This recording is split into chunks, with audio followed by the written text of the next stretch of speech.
What's going on, YouTube? It's your boy Dermy Wormy. I'm coming at you with another video, and we're talking more Disney.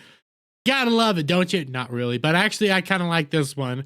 We've been getting some very interesting reports out of certain aspects of Disney's, whether it's Taika Waititi admitting that he only took the Thor movies because of basically it was a paycheck, outright admitting it. That's fantastic.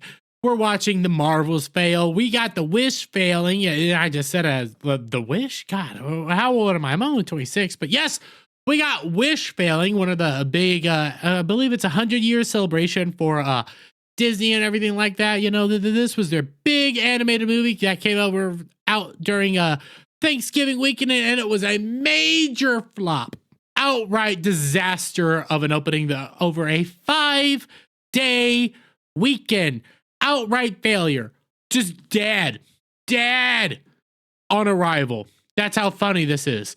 And you take a look at all their movies for throughout the past year. You look at Strange World, Ant-Man and the Wasp: Quantumania, Guardians of the Galaxy, The Little Mermaid, Elemental, Indiana Jones: Dial of Destiny, Haunted Mansion, The Marvels, and now Wish. Only one of these movies actually has a decent chance of possibly breaking even. That was Guardians of the Galaxy. Every last thing here besides that has cost the company money, up to billions when it comes to Indiana Jones and the not billions, but millions, and when it comes to the Marvels and Indiana Jones. Outright disaster for this year when it comes to Disney at the box office. Parks, but without a shadow of a doubt, Disney is not in a good place. Why is that? Because they focus on propaganda, basically their social messaging, everything like that, bad storytelling, and trying to shove garbage in people's faces over and over again, basically just add an adherence for the propaganda. The only reason Guardians of the Galaxy broke even at the best was solely because it was a phase 3 movie that came out right now. That's the only reason Guardians of the Galaxy did as well as it did. If it was any other time, this probably would have done 100 times worse by comparison. But we got a wonderful admission in the latest SEC filings. Oh, it's beautiful. The Walt Disney Company admits that consumers' position on Disney's environmental and social goals often differ widely and present risk to our reputation and brands. Oh, so good. The fact that they are focusing on ESG, because that's what environmental and social goals are. That's ESG, environmental, social, and governance scores, okay? The fact that they are focusing in on these politics and everything like that has actually put them at odds with their actual brand, which is families. They are admitting that their quest, okay, their eternal quest for this amazing ESG score has outright put them against their actual profits, essentially, against the thing that actually made them money for so long.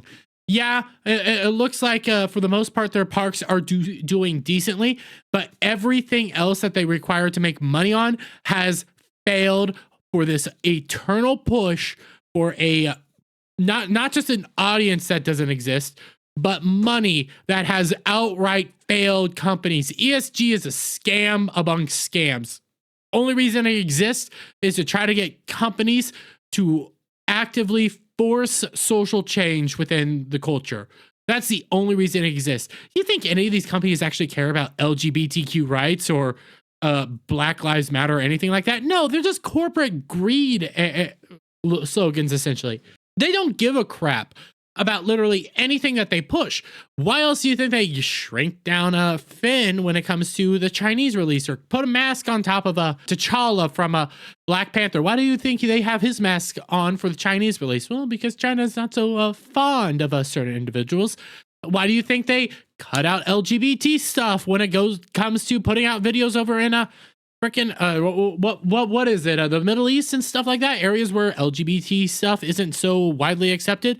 They do it because they don't care. They're constantly striving for this woke ideology that has now, they are admitting, has hurt their company. And when you scroll down to the actual bit that they talk about this, then they admit, admitted, generally, our revenues and profitability are adversely impacted when our environmental offerings and products, as well as our methods to make our offerings and products available to consumers, do not achieve sufficient consumer acceptance. What they're talking about here is pushing their propaganda constantly on the audience, constantly in kids content, constantly in the Marvel Cinematic Universe and Star Wars and Indiana Jones, everything. When they are constantly pushing these identitarian, woke, we're just gonna say it woke, okay? Intersectional feminism, intersectional identitarianism, all this wonderful shite. When they're pushing it in their actual content, it has cost them everything. Because this was a family brand and now they're pushing non-family content into families. The company then conceded further consumers' perception of our position on matters of public interest, including our efforts to achieve certain of our environment and social goals, often differ widely and present risks to our reputation and brands. You want to know the big thing that happened to this? And I actually should have pulled this up, but you want to know one of the biggest things that caused this? It was their stance against the Florida bill, the parental rights and education bill. You know, everything they did there, their constant push. The moment that thing came out, when their little lackeys and everything, all their employees came out and said, "No, you got to stand against this. You got to stand against this," and them deciding to stand against this and push, fight to change state legislation in a state that they only have a little bit in. Basically, they have their main park in, but for the most part, a company that's based out of California is now going to use its powers to change legislation in Florida. Legislation that, by the way, they did also fund. I just do have to admit that they did fund that, but they decided to step into state politics to influence politics. That is where people drew the line. When it was so blatant that they did not care for their actual brand anymore, and they cared for this mythical audience that does not exist and their ESG scores. That's what they cared about over actual profit, over their actual brand, and they're admitting it in a FCC or SEC.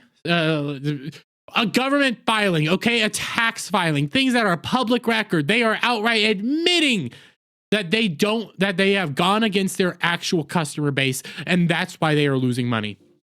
They concluded the section, consumers' tastes and preferences impact, among other items, revenue from advertising sales, which are based in part on ratings for the programs in which we advertisements air, affiliation fees, subscription fees, theatrical film receipts, the license of rights to other distributors, theme parks admissions, hotel room charges, and merchandise. Food and beverage sales, sales of licensed consumers products, and or sales of other consumer production and services.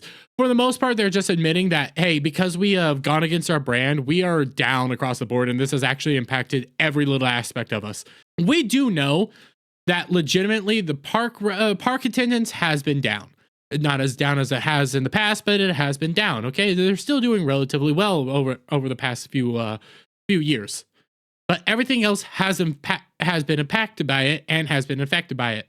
The subscription fees, that's your Disney Pluses and your Hulus. Disney Plus, the only reason people sign up for Disney Plus is because legitimately it's given to them for free. That's the only reason people sign up for it, and they have to do tricks in order to get other people to sign up for it. The only reason I have a Disney Plus subscription right now is solely because in order to get Hulu Live, which they do get a fee out of Hulu, in order to get Hulu Live, you have to go through a whole package plan. That's the only reason I have Disney Plus right now. I'll admit it. I have Disney Plus because they force it on you. That's the only way they're getting people to actually sign up for this stuff. They failed when it came to their $1.99 little promotional thing, $1.99 subscription for how many months? They failed getting people to sign up then. They don't have anything to offer. This is a failed company. This is them admitting that they have effed up, but they're not going to change anytime soon. This is actually a warning to all investors moving forward. No, Disney report warns investors social goals take priority over profits. They're going to continue doubling and tripling down. They don't care about their profit margins. They're going to continue pushing all their intersectional woke ideology all day and night, and it's going to continue to affect them. And they don't care. I'm just happy that they're finally admitting that this is the problem, but it's not going to change anything anytime soon. But I'm going to leave it there, guys. Let me get your thoughts on all this down in the comments below. If you like this video, please give it a thumbs up, share it out, friends, hit that subscribe button, hit that notification bell for every time I put out a new video go live, guys. And I'll see you all on the next one. And don't forget to check out coffeebrandcoffee.com. What's going on, guys? Listen, it's Christmas season coming up, and you know what makes great gifts? That's right, Coffee Brand Coffee. Coffee Brand Coffee makes wonderful gifts, and guess what? They don't just have great coffees, teas, and cocos. They also got gear, they got K-cups, and also they got wonderful gift boxes. Gift boxes that include all sorts of wonderful great goodies. You got chocolate covered coffee beans, raspberry yogurt pretzel twists, sea salt milk chocolates, caramel. You got chocolate covered coffee beans, peppermint hot cocoa, spicy and sweet treat mixes, kettle corn pop, premium vacuum travel tumblers, and all sorts of wonderful great stuff that you can get at Coffee Brand Coffee. And these make great Christmas gifts. So guys, please check out coffeebrandcoffee.com and use promo code BACKTACO at checkout to get 10% off your purchase. That's coffeebrandcoffee.com, promo code BACKTACO.